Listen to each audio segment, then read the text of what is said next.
नमस्कार शेतकरी मित्रांनो, रॉयल बळीराजा चॅनलमध्ये आपले सर्वांचे स्वागत आहे. आज आपण बघणार आहोत 25 एप्रिल वार शनिवार रोजीचे टोमॅटो बाजारभाव. मित्रांनो, जर कोणी चॅनलवर नवीन नसाल तर चॅनलला सबस्क्राईब करून घ्या.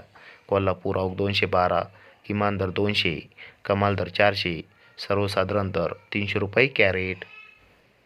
चंद्रपूर गंजवड आवक 332, किमान दर 160, कमाल दर 240, सर्वसाधारण दर 200 रुपये कॅरेट. पुणे मोशी आवक 828, किमान दर 200, कमाल दर 240, सर्वसाधारण दर 220 रुपये कॅरेट. पनवेल आवक 752, किमान दर 500, कमाल दर 600, सर्वसाधारण दर 550 रुपये कॅरेट. मुंबई आवक 2144, किमान दर 280, कमाल दर 400, सर्वसाधारण दर 340 रुपये कॅरेट. पिंपळगाव बसवंत आवक 3336, किमान दर 60, कमाल दर 451, सर्वसाधारण दर 301 रुपये कॅरेट.